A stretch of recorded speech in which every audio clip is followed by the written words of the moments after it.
Do, do, do, do, do, do, do, do. Well, hi, and welcome to the Couch to 5K, the fun way questions and answers with me, Hugh, the visual tramp.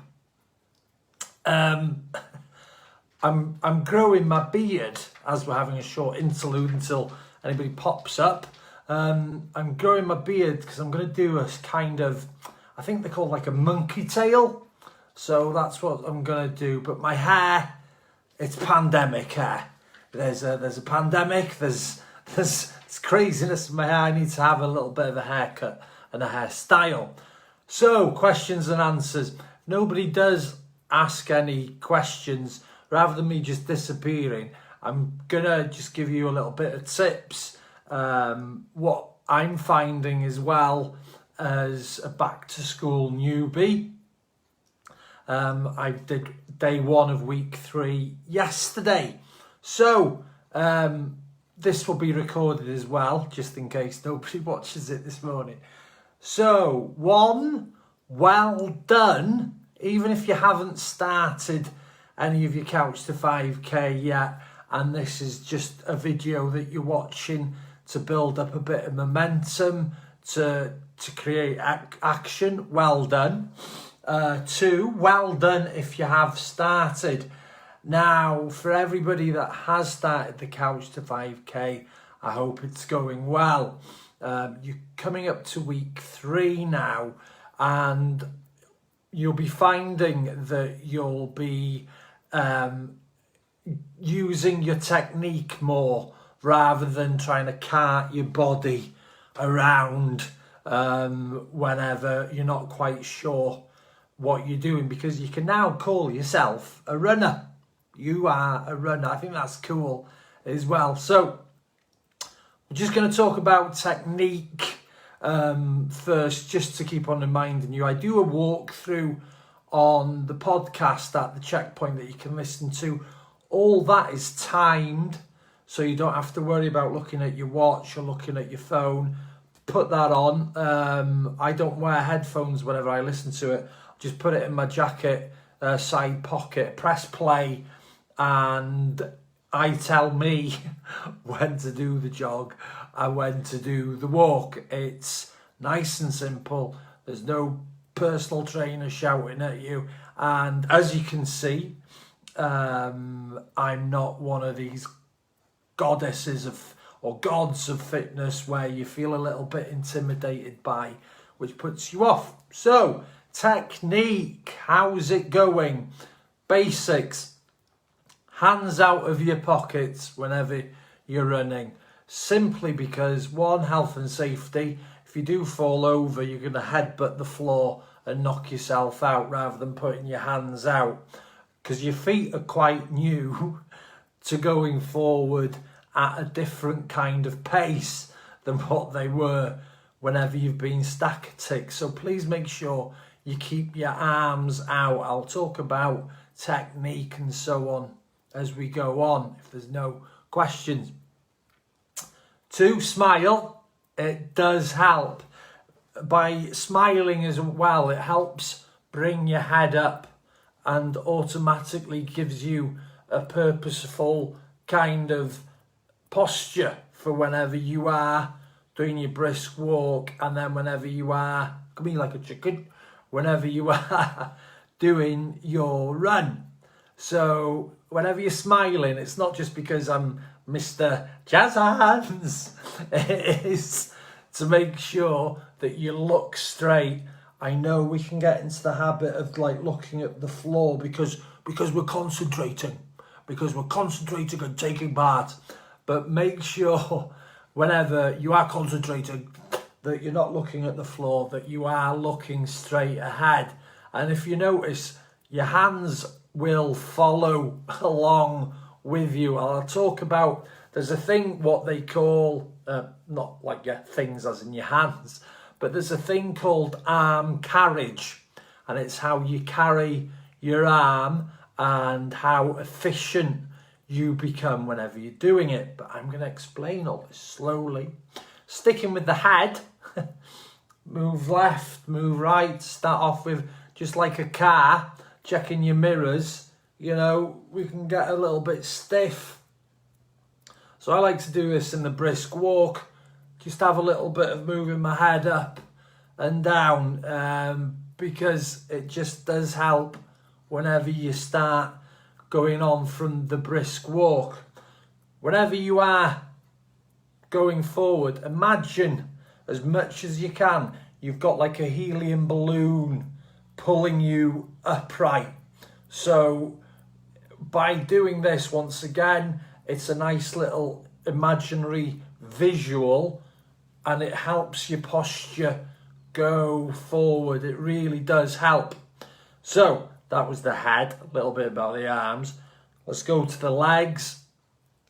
Whenever you are doing the brisk walk, once again, make sure your shoes are tied.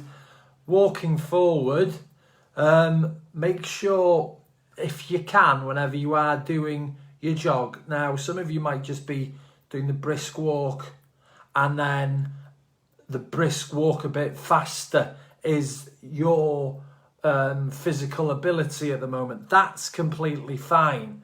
For everyone that is going into a jog, make sure you're trying to get a bit of a bounce, and you know what, it just does help lift your feet. Don't become a shuffler, because that takes lots of energy, because if you imagine your foot is going backwards and forwards on the tarmac or whatever surface, so if you're going like that, you're going to propel yourself forward. Nice and simple like that. So try and lift your feet up, not like at knees up high and stuff, but lift them up as much off the floor so it is like a jogging technique. And there you are, you're running. So I'm going to go into the arm carriage. And whenever people come up with sort of sayings that you haven't heard before, you're like, arm carriage, Dad! And you just, it's too much. I don't. Arm carriage. Whenever I first heard it, I was on like a leadership and running course, and I was like, what?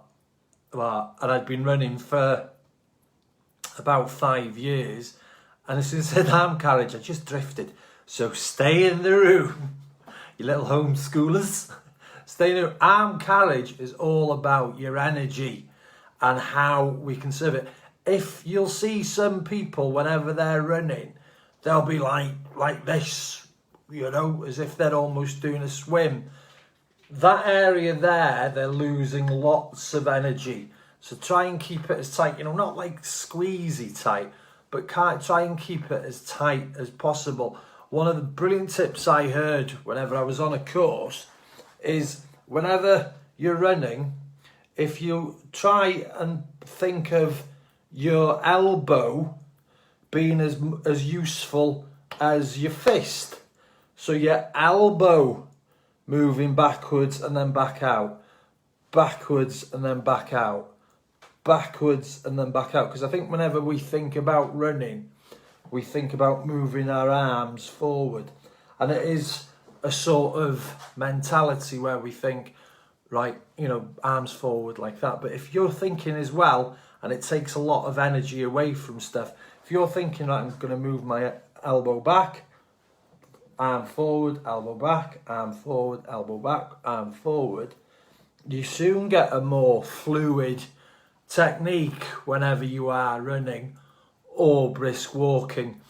Your legs also, they'll follow, which is great, rather than just, hang on, what's happening? So by doing that, you know, elbow back, arm forward, you know, wipe on, wipe off, wipe on, wipe off, whatever. But it does save you energy. There's nice little tips in the Couch to 5K walkthrough, which does help. So just try it out on one of your sessions, thinking, right, okay, I'm going to think more about the elbow going back, keep my head upright, looking ahead, and so on. So that's a lovely technique to have. your lungs and your heart are really enjoying this, guys.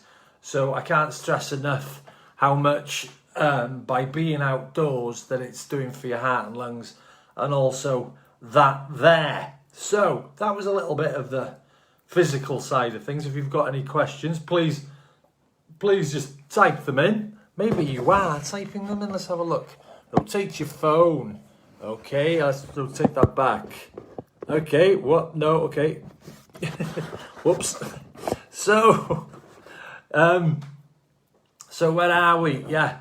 So away from the physical side of things, what you might be noticing as well is your planned days, life has started to happen, because before all of you starting your Couch to 5K journey, life was going on, and now you're having to take out half an hour 3 times a week, and maybe you're doing like a little walk at the weekend or during the week.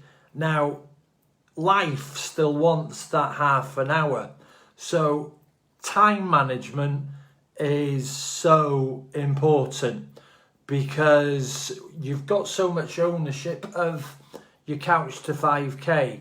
If you're unable to go, you sort of feel hard done by, because it's something new, it's fun and it's exciting. So if you haven't already, put a little timetable up on the fridge where everybody can see it, and make sure those are the days that you try and stick to.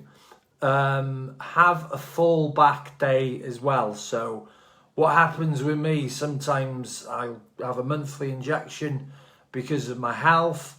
I'll be a bit lumpy for about 2 weeks. So my week 3 didn't start until, halfway through the week. So rather than feeling frustrated, I've got a timetable up and I know, right, okay. And I think it's reassuring to be told that you will possibly have days or weeks where you, life-wise, takes you away where you can't go out. So don't feel frustrated. It is just part, and rather than just stopping, just carry on where you left off, sort of thing. So I can't stress enough, there will be days where life takes you away, where the kids need the homeschooling, somebody's dropped out babysitting, or you've got a deadline in work that you need to do. Do not feel guilty with having to do it. However, your body will be a little bit more tired than normal. It will happen because it's physical activities. You've got to understand the fatigued mind and reality when it comes to excuses and reasons with yourself. So think to yourself, if it's raining, we're in January, right, make sure I've got enough coats, or I know where my coats are, I've got my wet weather clothing ready. Take it that it's gonna rain whenever you go out, so make sure that all those are prepared for whenever you are going out. Make sure that, what I like to do is have a little piece of fruit cake and a cup of tea afterwards whenever I come in, so I prep that for whenever I come back in after the Couch to 5K. So excuses, make sure that if you know what an excuse is, how to deflate it, and what a reason is, and how to grant it. So say, the babysitter's dropped out, I'm having to homeschool, so instead of going for a run this morning, I'm going to go for a run this evening. There we are. Rather than it's raining, I'm tired, can't be arsed, this morning's good today, because Holly Willoughby, Philip Schofield are chatting about running. No, that's an excuse rather than reason. So there we go. And I think that's it for now. This is something you can re-watch. There'll be more coming up we're in week 3. For everybody that is new, just starting week 1, go and have a listen to it on the podcast, as well as reading through the notes on here. Week 3 is a jump. You've gone from a minute and a half jogging to 2-3 minute jogs. Remember, always slow it down. Go as slow as you can. It's not about pace. It's not about pace. You can walk. So in the 3 minutes, you're jogging along, but you're still thinking, do you know what? I'm pushing myself a bit too hard. I'm going to walk, but I'm going to brisk walk. I'm chatting away in the podcast as well. I purposely do it just to distract you from the time. So the 3 minutes, this is crucial. Week 3 is a biggie. It's a big jump. It's a significant part of the Couch to 5 journey, and it's going to be difficult for you. I'm not one for airs and graces. Rather, oh yeah, you'll be fine for minutes. Yesterday I was, chewing the air with the 3 minutes, and I was going at a slow pace. There's like my YouTube video on here as well that you can have a look at. I'm not flying along, but it's all about the technique. So I'll just repeat that. Smile, hands out of pockets, elbow, shoulder, elbow, shoulder, elbow, shoulder. And by doing that, your shoulders will become more relaxed.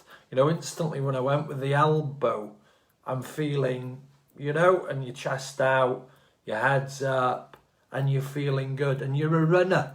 You're a runner now. Now I'm going to be around. I'm going to be as if I'm going to just shoot off somewhere.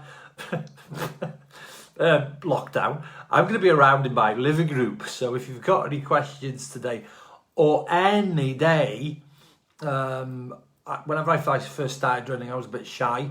So rather than, if you are shy and you don't want other people to look at the questions that you ask, because you might think, is this stupid what I'm asking, that I can't breathe in from my nose and out from my mouth properly? Send me a DM it to the group, and we'll be able to answer it.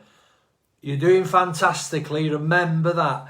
You're doing really, really well. And there we are. And that was our first little Q&A with me Qing and Aing myself. I hope that helped in a bit.